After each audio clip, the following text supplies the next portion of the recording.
Okay, so monetary unit sampling in ACL, it uses pretty much the same principles of attribute sampling. We're going to use intervals, random selection points, but now instead of the record being sampled, you're going to select the dollar instead, and you're going to select within that dollar amount items. So any item over a particular interval or cutoff that we have, so let's say we calculate the interval to be $100,000. Anything that's over $100,000 will automatically be selected, and it's just kind of basic math, right? That as you're doing this calculation, this interval calculation, that it's almost bound to happen as you roll through the dollars that the large item like that would be selected. And there are kind of varying degrees of exceptions, so we'll talk about that. It's not a yes/no. We had one error.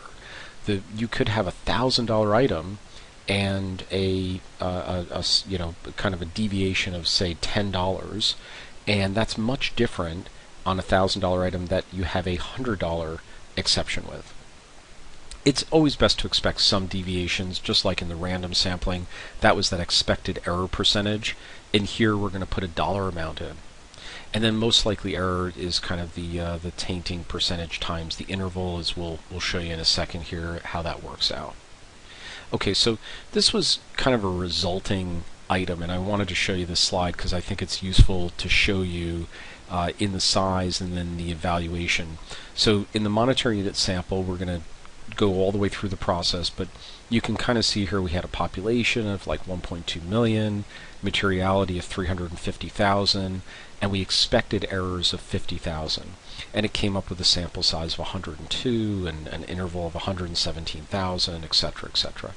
So what I did was on the evaluation side of the coin was in that monetary unit sample, I then had kind of the record sampling, monetary unit, the confidence of 90, the interval of 117.31601, which was the same from that size, and then the errors.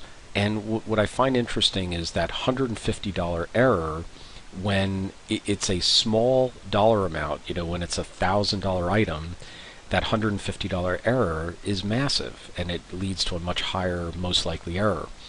And you can see that in that box below where you have 1,150, which is the error, and then the most likely error is 17,000.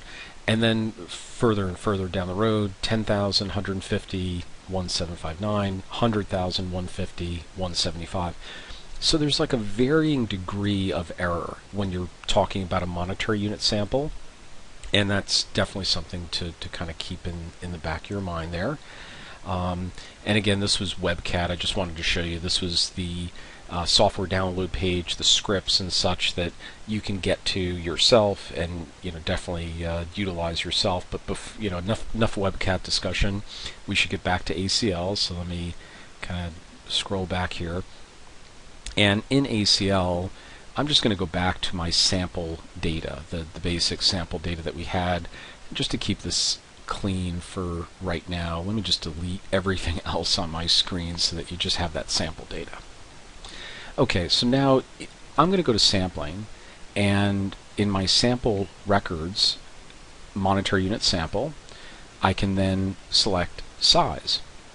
And from a monetary point of view, let's put in a confidence of 90% in this case. We're also then going to put in a population here. It doesn't come up here, so that's kind of weird, right? I don't have my dollar amount.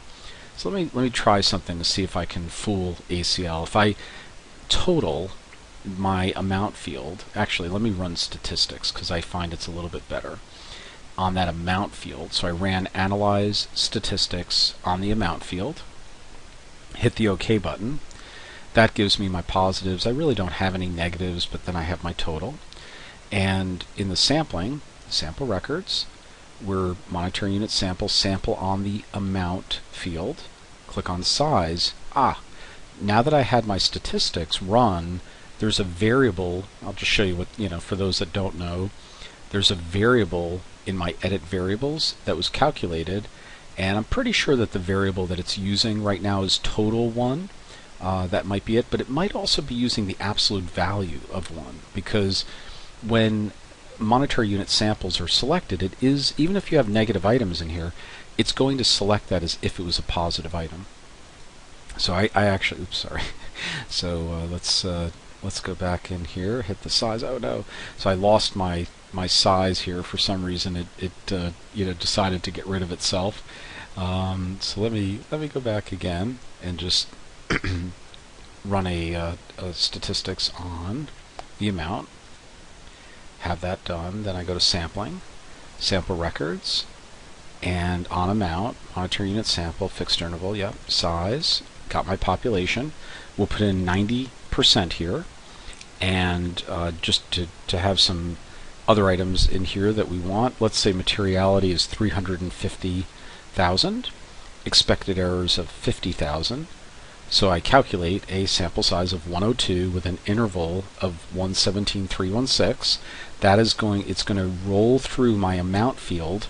Can't show it right now, but it'll roll through that amount field that we had and count $117,316 and $1.01. Pick that item, go to the next one, go to the next one, etc. And likewise, we have this maximum tolerable taintings, 42.61. Let's hold off on that for a second. Let me hit my OK button, and it brings back the interval. So the interval of 117,316.01. The cutoff is going to be the interval, just by way of, not putting anything in there. The start is going to automatically calculate, randomly calculate based on ACL. So I like to keep them blank. That's just my opinion, but you could decide what to do. And we're going to do this to a file called, MUS Sample. Oops. And I must have selected, bear with me as I hit, oh, okay, yeah, I must have hit something wrong there. In doing so, I get my 102 unit sample. That was about right. That's what we had calculated from before. And kind of looking back into my log here, we have that sample size 102 out of 4,999. That was the population, top stratum. The initial selection point was this 110. The selection remainder of that for sample reconciliation. It's all, really just good stuff to kind of hold on to. But as I said, I like to use my calculator to kind of do the calculation for me. So that's a monetary unit sample. Again, it's going to kind of count through these dollars and pick that sample. Sometimes, it does its best to calculate what the sample is going to be. Sometimes it'll say, I'm going to pick a sample of 100, and it picks 103. Sometimes, it really kind of, or it picks 98 in some cases. It's off by 1 or 2. And I think it's partially rounding, and partially the fact that when you get rid of some of the cutoff values, like if you had some really large values over 100,000, it just shrinks the rest of the population, so that when you're doing this fixed interval sampling on the rest of the population after those big cutoff values have been taken out, that's kind of what you're working off of at that point. And now continuing, let me just kind of go back to this monetary unit sampling. Other options that you have here, instead of using a fixed interval, is you can do kind of a random in this case. And cell, but I still feel that the fixed interval is the more statistical way of doing it, and every time I've ever seen it done, that's how it's done. So I only kind of support or push more of this fixed interval approach. And again, so let's go now to your evaluation. So in the evaluation, you have your confidence level, again 90. You have to remember that interval, and that's why I say, copy it from the log into here. And let's kind of go back to oh no, it didn't save it because I just ran the sample and didn't run the actual size calculation. So interesting note there is when you're running ACL, I guess it does hold it in the command itself, but it's not going to put it in the log. So you have to kind of go back to this command part right here and say that's my interval. And again, just going back, I don't have to have a file open. I can go evaluate error. monetary, confidence of 90 interval of that crazy number, and then you need to put in the item amount and the error. So let's say of those items that were selected in the sample, in that monetary unit sample, we had an amount in there of, $1,000, and you put a comma, and then you had $15 of an error, and then you had $10,000, and you had 1,500 of an error. Let's just keep it at that, just as two errors at this point, and hit the OK button. So what this is telling me is that my basics precision is 271,000. And again, very statistical. It's just kind of calculating, just throwing in a number there, to be honest with you, based on your population and confidence and things of that nature. Then what it's doing is it's calculating based off of your errors, your most likely error, and then the upper error limit. And the whole point here, and ACL won't tell you this, but you need to kind of do this yourself, is remember we had materiality of $350,000. In this sample that we just did, and the evaluation of that sample, we have an upper error limit of $301,000. That is less than the 350.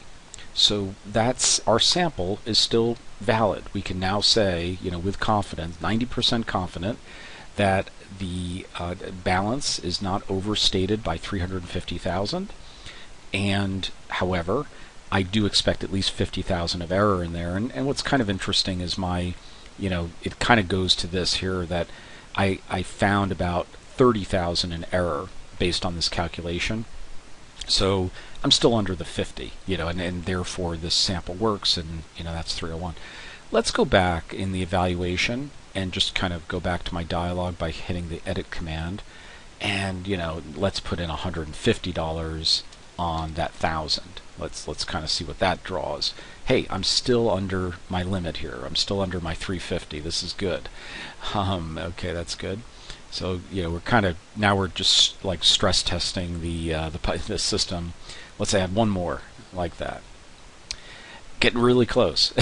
We're not there yet. I haven't exceeded it, but we're very close. And you kind of get the point that once I've exceeded that 350 limit, that's where I'm going to hit a problem. Now I've blown my sample. So my materiality was 350. I'm at 371. I've now blown the sample from a monetary unit sample point of view, and I got to go back and kind of do a different size and sample and calculation at that point, which probably means I need to change my confidence and my expected errors and that kind of thing at that point.